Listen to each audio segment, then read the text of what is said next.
Alla farina, oltre a una piccola quantità di lievito madre, vengono aggiunti semi d'anice, buccia di arancia grattugiata, sia fresca che tostata, e 2 cucchiaiate di buccia d'arancia caramellata.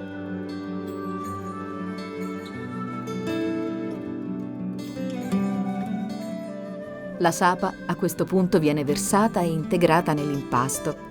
Questo però avviene in maniera dosata affinché l'ingrediente principale possa essere distribuito in maniera uniforme.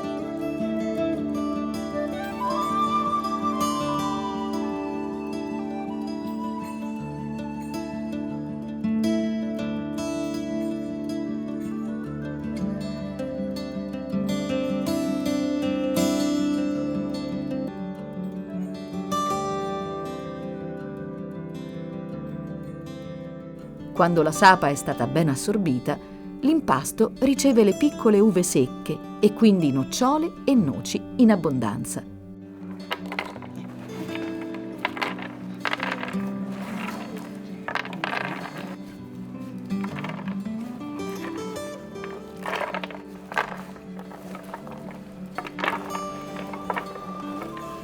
Sembrerebbe esserci quasi una sproporzione tra la frutta secca e l'impasto, ma dopo breve tempo tutto si aggiusta e la fatica è quasi ultimata.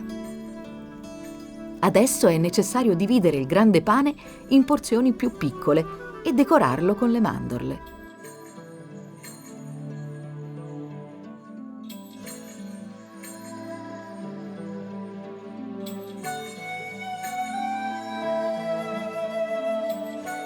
Sistemati nei cesti, i piccoli pani e saba sono pronti per raggiungere il forno. Grande cura viene dedicata alla preparazione del forno, che deve avere una temperatura non troppo elevata. Un ottimo sistema per misurarla è la prova dello zucchero. Lo zucchero si mette nel forno per vedere la temperatura. Deve restare un po' dorato, senza colore forte. Le maestre lasciano il posto alle donne più giovani, che cuoceranno per circa un'ora il pane saba, un dolce che solamente quando viene assaggiato permette di comprendere tutto il valore di queste antiche ricette della Sardegna.